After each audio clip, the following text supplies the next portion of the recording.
3 days of protests in Pakistan over the acquittal of Asia Bibi has brought the country's government to its knees. In a late-night development, Imran Khan-led Pakistani government has in fact struck a deal with a faction of the ultra-right group Tehreek-e-Labbaik. Now, the Tehreek-e-Labbaik party, or the TLP as it is also known, has led the mass protests since the 30th of October. And according to the agreement, the government of Pakistan has agreed to put Asia Bibi in the country's exit control list. Now, the Pakistani government will also not oppose a review petition that is to be filed in the case. Now, remember, the complainant in the case, Qari Muhammad Salam, has already moved the apex court in Pakistan. Now, the petitioner has also sought a review of the blasphemy verdict in which Asia Bibi had been acquitted of all charges. Now, Salam, who is the petitioner, has also demanded that Asia Bibi should be put on the exit control list till the case is revisited.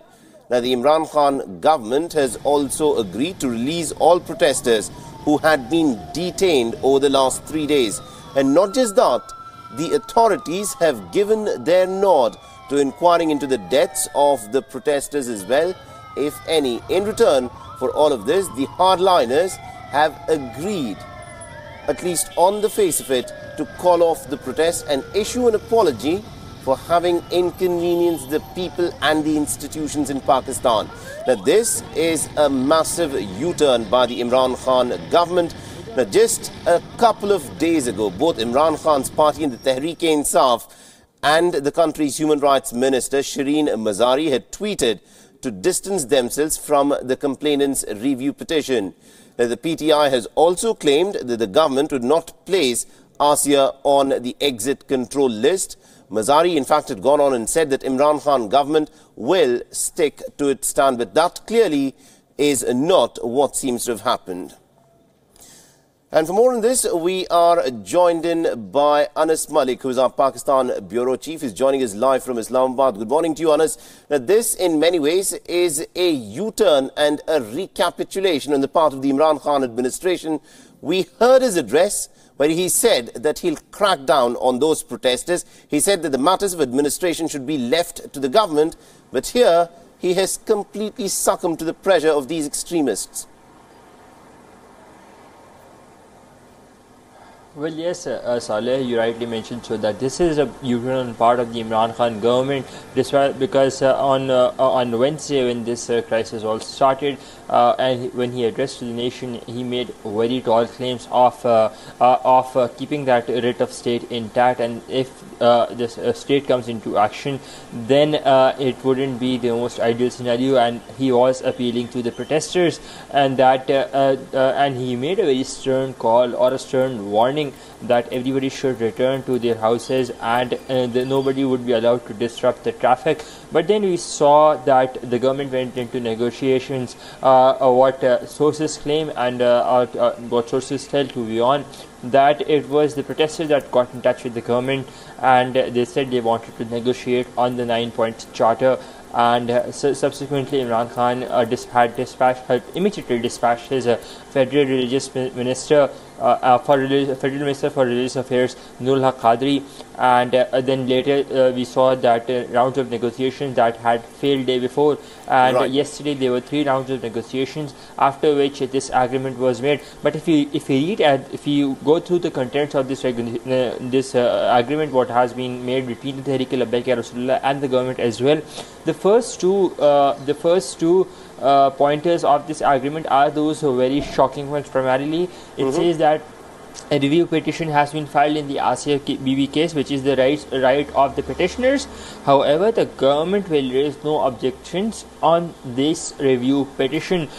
Clearly, it was the state's job to facilitate, and it's saying that it is not going to, that as per this agreement, the state will not raise any objections. And secondly, and the far most important point, because we saw a clarification coming in from the information minister as well late last night, it says that due process will be followed immediately to include the name of Asia Bibi on the exit control list. Now, we saw the information minister Fawad Chaudhary speaking to some local media outlet, and he said, and I quote, that Asia Bibi will not be put on the exit control list immediately, or she has not been put on it for now, but the process is likely to initiate and it will follow the due course of law. Yes, Saleh. But just to confirm on this, because this was one of the key demands, Anas, the hardliners wanted Asia Bibi to be put on the exit control list so that she does not leave Pakistan. Her family is also already presently in France.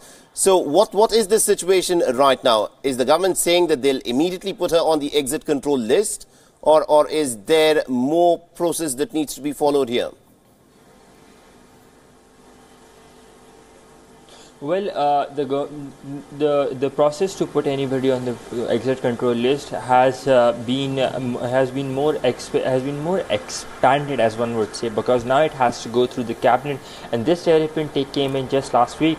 So as of this agreement and as of the information minister, the government has not immediately decided to put her onto the exit control list, but the process has begun. So that includes that summary from the law department and the interior department, and then it had to goes through the cabinet meeting, after which the prime minister has to decide whether or not to put the said person in the exit control list. Must be mentioned is that Imran Khan also holds a portfolio of the federal minister for interior, so it will be a tough call for Imran Khan as to if he would be able to walk the talk. But for now, what we can confirm is that the government has not put her on the exit control list immediately, but eventually so, if only the recommendations come in to the cabinet committee and cabinet in a positive manner. Yes, absolutely, Saleh. indeed. And also, Anas, interestingly, now all of this recapitulation has happened at a time when Imran Khan is in China.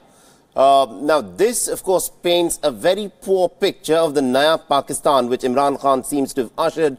This is not the first time that Imran Khan's administration has buckled under pressure against the hardliners. We saw what happened in the case of the economic advisor who was an Ahmadiyya and who had to step aside, and now this very high-profile case in which his government has again buckled. So is the Imran Khan government very soft on these hardliners? Well, the Imran Khan government is clearly not prepared for the hardliners or for the right-wing extremists, as one would say. But and you rightly mentioned so that we've got previous examples of government succumbing to pressure by the right wing, with the same right-wing hardliners or right-wing extremists. In the case of appointment of those Economic Advisory Council and Atif Mia particularly. But by and large, if you look at this picture, Imran Khan, what it seems like that Imran Khan wants to make a progressive move, but it's the people around him within his cabinet. Not to forget, Saleh, it was his own cabinet, it was people from the opposition and people from his own cabinet that had opposed the use of force against these protesters, saying that these are one of their own people. These were one of their own people and citizens of Pakistan. Therefore, use of force is no option. The reason Imran Khan was forced into taking his orders back and go for review and negotiations upon the desperate call of help from the protesters themselves, from the protesters' administration. So that has to be kept in mind, and Imran Khan would need to do some soul searching himself. Yes, Saleh. Absolutely, indeed. We'll have to leave it there. Thank you very much indeed, Anas Wali, for joining us from Islamabad and giving us all those insights.